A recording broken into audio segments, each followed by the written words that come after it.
Why, hello there, old sports. FNaF World is a very interesting game within the Five Nights at Freddy's series, because even though in its finalized state you can download right now it's much better than it was, it's still far from an actual quality RPG. Because even if the game is fun, it makes some very interesting balancing choices. However, this is where the fan game FNaF World Refreshed comes in. Made by Team Refreshed, FNaF World Refreshed aims to, well, freshen up the game. Now this is kind of a double-edged sword, because at the core of the game is still the original flawed FNaF World.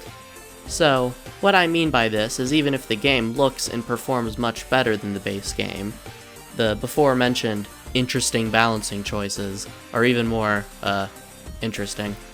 Now, to elaborate, I feel like FNaF World Refreshed is very easy compared to base FNaF World in some ways, and that's partially because base FNaF World is kinda unfair to a point where it sucks some of the fun out of the game, but also just because the game could be balanced better. So, for those who believe the game is too easy, the developers added in a Nuzlocke mode, which makes it so any characters that die during your playthrough are rendered unusable for the rest of the save file. So the stakes are definitely higher, even if there still are some problems with balancing that a Nuzlocke mode doesn't fix.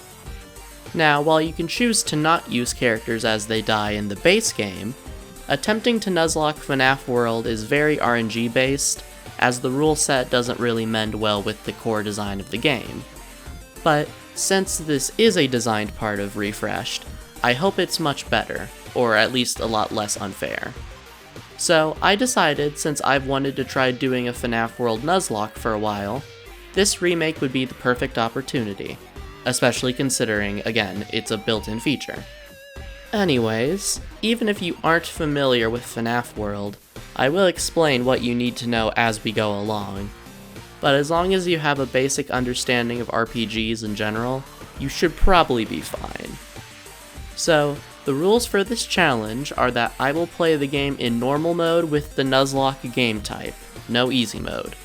You might be wondering why I'm not playing on hard mode, but some of the additions to hard mode work completely fine when you can revive characters between battles, but rolling bad RNG and getting half your team wiped before you even have a chance to do anything is both frustrating and boring. The run either ends if all my characters die, or if I defeat the final boss, Anim Dude. With all that being said, let's begin the challenge.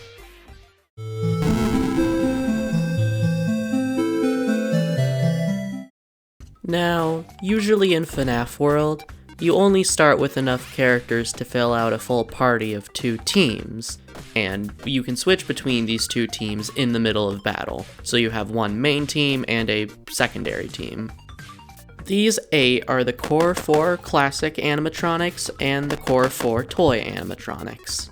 But exclusive to the Nuzlocke game type in Refreshed, we instead start with 16 characters, so we have a little bit of wiggle room in case one of our characters dies in the beginning before we unlock anyone.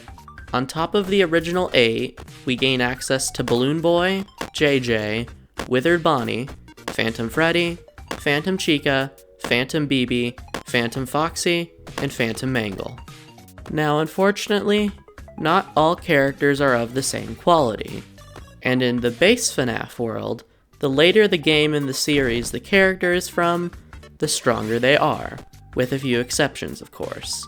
But usually this means a character from FNaF 2 isn't as strong as a character from FNaF 4, for example. The better the characters in the game not only have better moves, but a higher health value, and every time a character levels up, they gain a little bit more health and a small damage increase, though this isn't usually that noticeable. So to start out the game, I decided to use the strongest characters I had available, instead of just throwing the weak ones into the wood chipper, especially considering a wood chipper is the first boss of the game. But we are far from strong enough for that right now. So upon starting the game with our beginning team, we need to come up with a strategy. So I started out by grabbing a few chips on the world map that give us little bonus effects. For example, I get both a chip that decreases natural battle spawns, and one that gives us a little speed boost at the beginning of battles for a short time.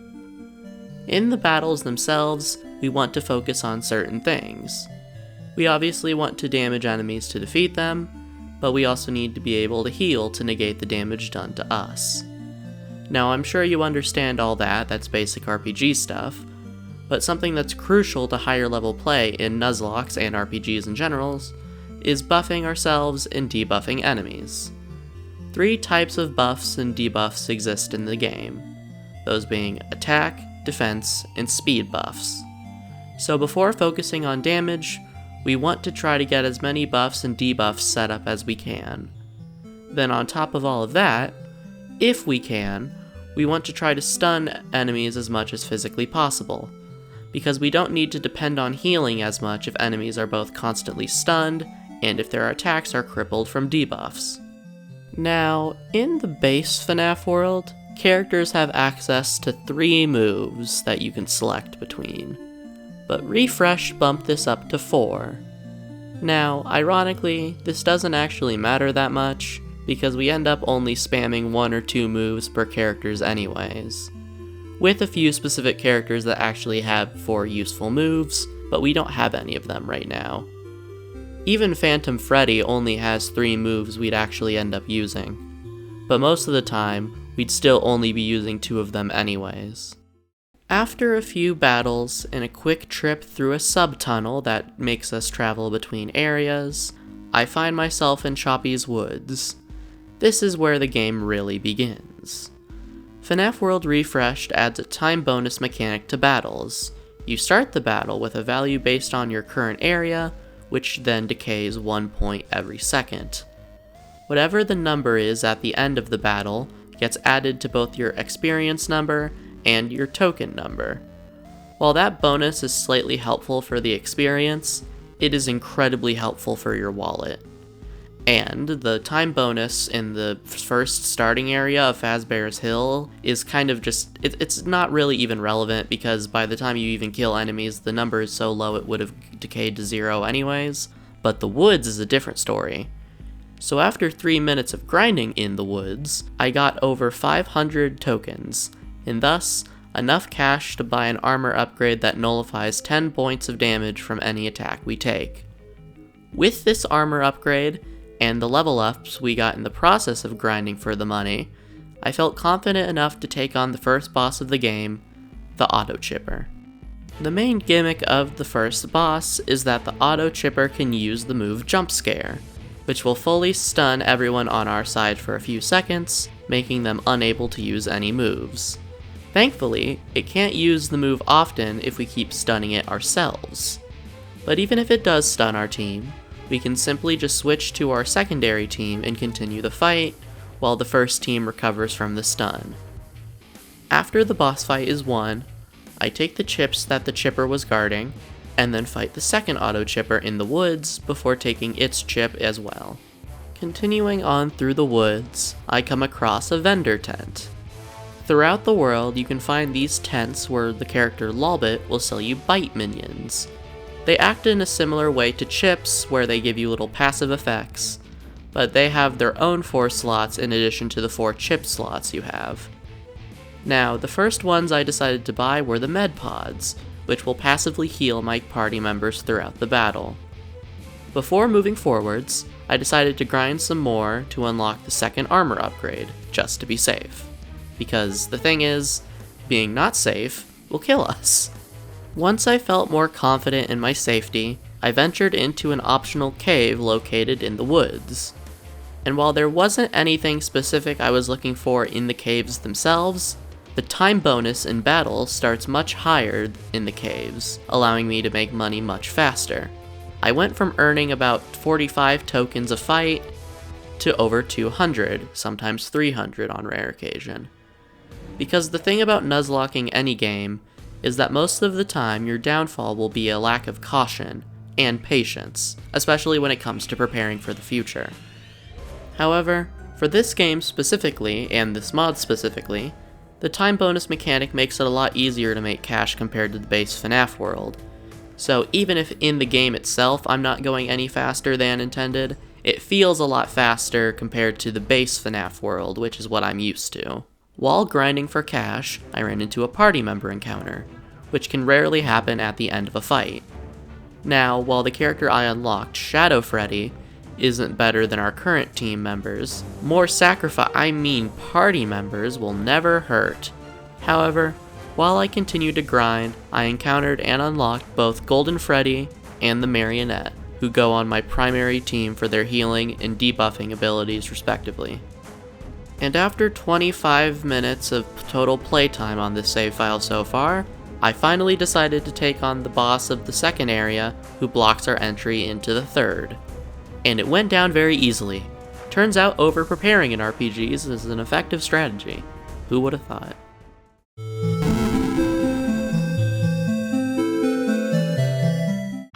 Moving on into the dusting fields, we run into my favorite change that Refreshed made to the progression. In this tent where the insta-killing Reaper Bites used to be sold, you can now buy Shield Bites.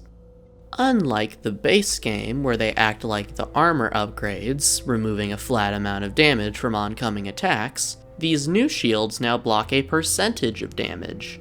So if we use the two best shields, we can block a whopping 70% of oncoming damage.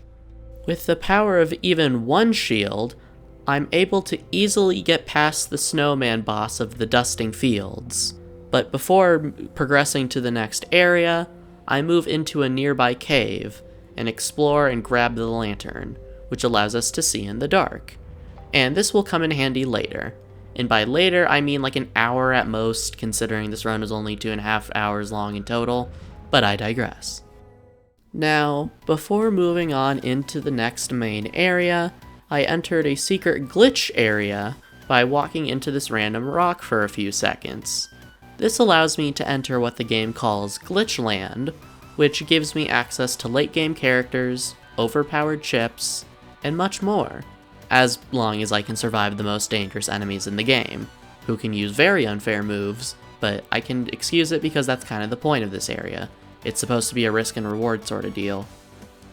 Now, unfortunately some stuff was moved around in this section of the glitch world, which then caused me to miss a chip that can block insta-kill attacks against our party. This will come back to bite me later.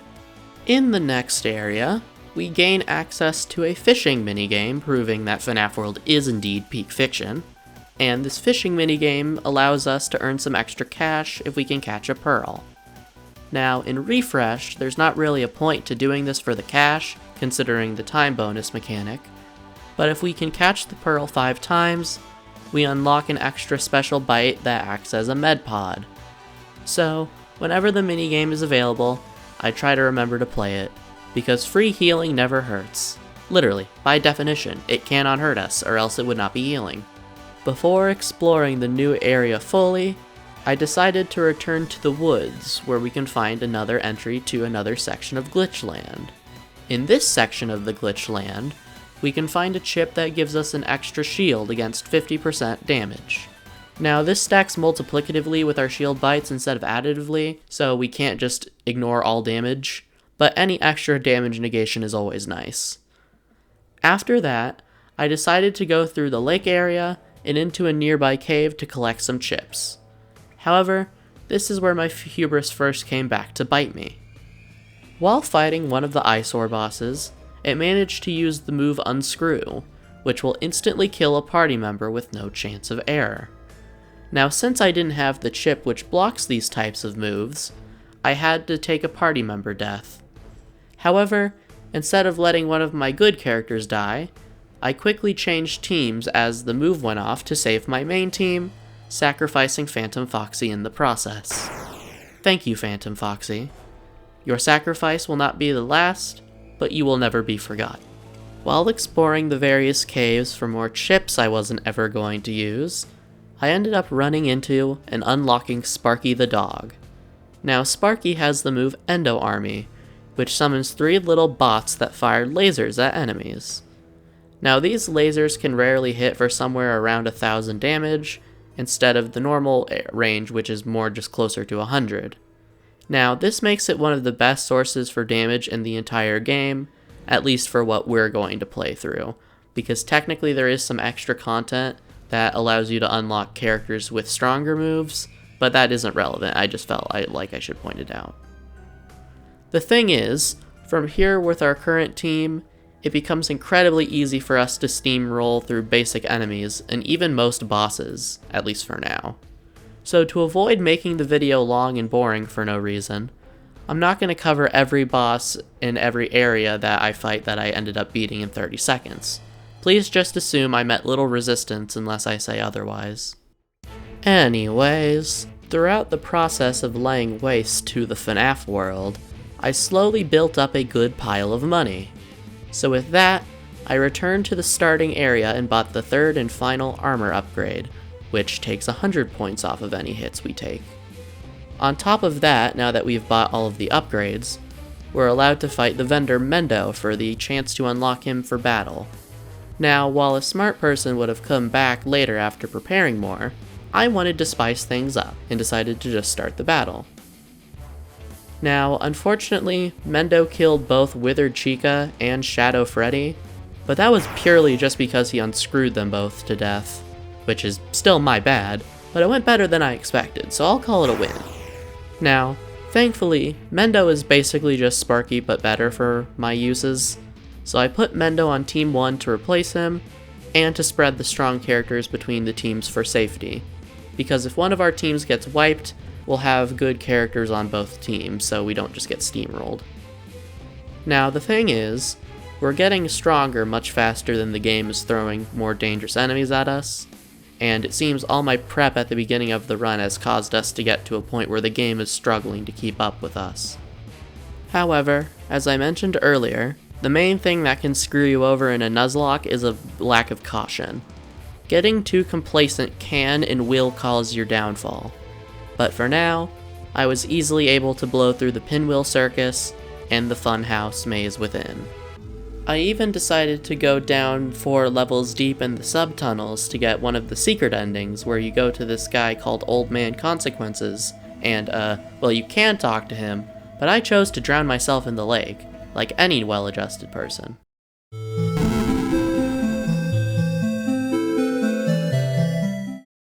Now, I did end up losing a little footage for some reason, but thankfully all you guys ended up missing was me wandering around collecting chips and grinding for money. Thankfully, I didn't lose the footage of Bonnie dying because I still forgot to get the block unscrew chip. But who cares about that sometimes blue, sometimes purple rabbit anyways? We've got a pig to fight. Now, in the base FNaF world, Pork Patch guards the key that unlocks gates that block buttons that unlock the final boss fights.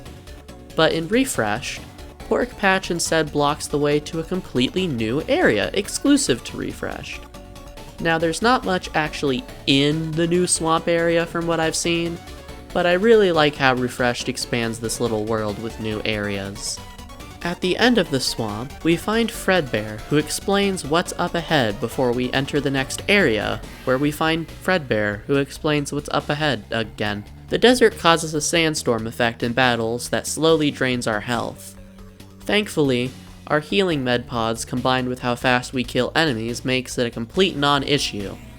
But I would guess that I just felt like I needed to mention it, because otherwise someone would have pointed it out. Funnily enough, halfway through the area with this cool battle gimmick, battles get disabled so we can do a puzzle. Now I'm glad we don't have to do a puzzle all while getting ambushed constantly, but I guess I just wonder why both the battle gimmick and the puzzle are in the same area, when they could have put the puzzle in the swamp or something to flesh it out a bit more. But that's just my thoughts, so don't take my ideas too seriously. Regardless, the puzzle isn't affected by the Nuzlocke at all, and the puzzle isn't especially easy or hard, so I guess I just feel like there's not much to mention. All you have to do is slide these little bricks around into their colored spots, and that unlocks an area. Now once we actually complete said puzzle, we get access to a boss that acts as the new guardian of the key. Now the boss wasn't difficult, but it does act as our introduction to the rage mechanic, where the boss will turn red at half HP and start attacking faster and probably doing more damage in the process if I were to guess. Now, I did unlock Fredbear as a party member in the desert, so next time I saw Fredbear on the map, I added Fredbear to my team to get the Universe End ending, but unfortunately, that doesn't count as a victory quite yet, so we're gonna keep going. Now that we have the key, we can now defeat various Gatekeeper bosses around the world to unlock the gates blocking our path to the final boss and its defender. Now pretty much all of them were a cakewalk, minus Overclock, who unscrewed Sparky and Withered Freddy. Rest in pieces. However, after defeating that boss, I unlocked a few more characters including Dee Dee and Lolbit. Unfortunately, Lolbit and Withered Golden Freddy died to the next gate boss when he used Escape Key and killed them both. I really need to get Block and Screw. Which I did get after losing yet another character to an insta-kill when it really should have been avoided. 6 characters in total have died so far, and all of them were to insta-kills. Also, since I had the key, I went back to one of the previous caves to explore the final new area of Refreshed, at least in the current moment, that being the Ice Caves. Now, fun fact, in the original FNaF World's files, there is an unused song for an Ice Caves area, even though there was no such thing, implying that it was going to be an area and ended up getting cut for whatever reason. Now, unfortunately within the Ice Caves, there wasn't anything here that I actually ended up using, but I just thought it was cool that the Refresh team brought back a lost area from the dead. It's always nice to see how fans interpret cut content from the original material in fan games. Now, at this point, I have defeated all the Gate Guardians, but considering the fact the final bosses will be the hardest we'll face, I want to prepare. Because honestly, there's a very good chance if my team gets wiped, I won't have enough good characters to rebound and claim victory. So there's a very good chance this comes down to all or nothing. One final run, or I guess I just mean like one final try. It either works or it doesn't. So this run will end how it started, with plenty of preparation. I made sure to gather every chip and bite I could get my hands on, so I could have as many options to choose from as I could. I also unlocked some more characters, including the security puppet, who not only has a busted healing move, but also has a secondary speed buff that stacks with the main one. Then on top of all of that, it has a move that adds a second shield that absorbs all damage until the shield is completely destroyed, which I can then repeat, or I can put up multiple times. Which, for these hard-hitting bosses, is incredibly helpful, if not necessary. With all that being said, there's only 2 bosses left. It all comes down to this. Security is the first of the final 2 bosses, but is still no slouch, even if it's the gatekeeper to the actual final boss. Thankfully, due to all of our investment in defense and damage negation, Security just barely doesn't one-shot any of us. Thanks to Security Puppet's cover move, this means if Security ever actually does get a hit off, we can use the cover to heal that character's health back up to a safe range while the Security just hits the cover.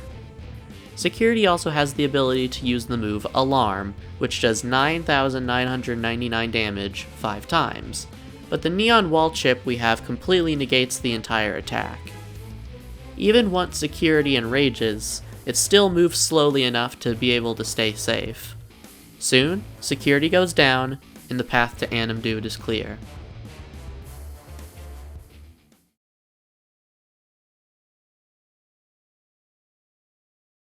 That's some real dedication.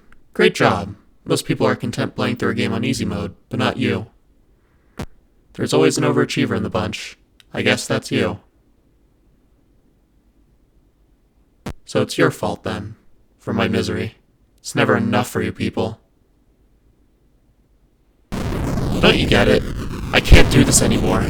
I won't.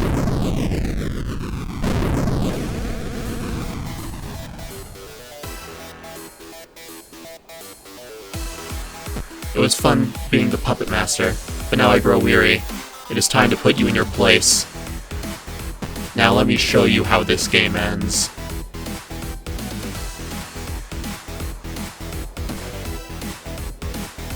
The fight with Animdude, or Scott for simplicity, starts out in a similar way to the fight with Security. Now Scott seemed to be moving as fast as security once it enraged, so I was a bit nervous, because I assumed that Scott would probably become faster if he enraged, which again I was also assuming he would do, but ultimately I assumed that Scott would still be manageable.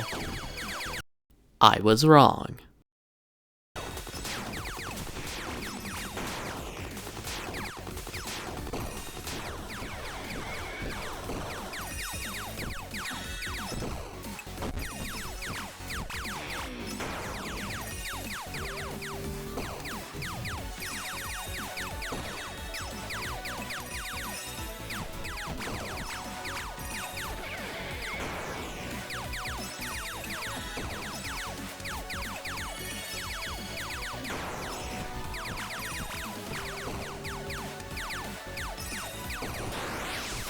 Once Anim Dude enraged, Phantom Freddy was the first one to fall.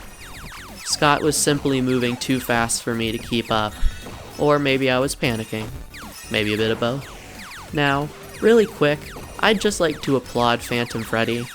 The guy got power creeped hard, yet still stuck out the whole journey from the beginning of the run to the end. Now, with only 3 characters alive, I could get to the cover move faster than I was before, because I only had 3 moves in play, if that makes any sense.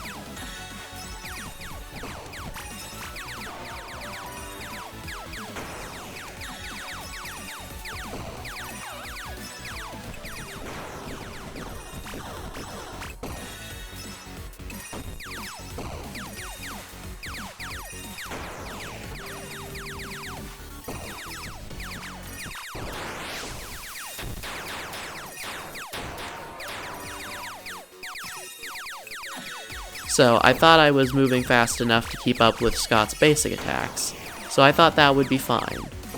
Unfortunately, he can also use his move, Fourth Wall, and while that attack didn't do enough damage to kill anyone, it, in combination with a basic attack from Scott, struck down Mendo.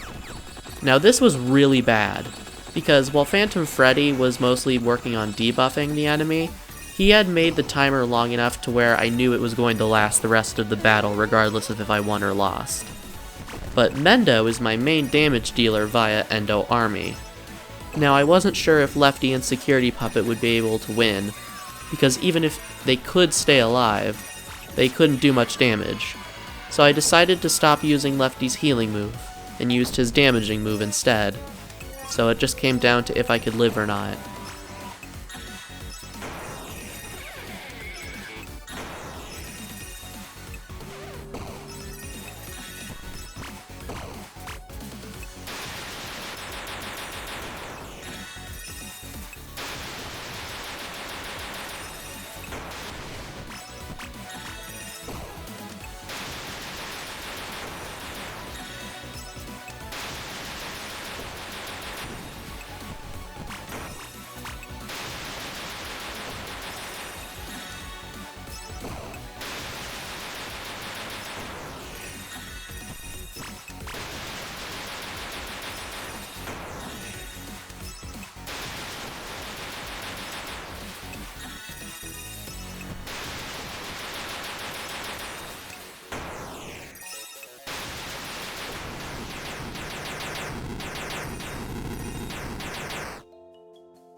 And with that, I've won.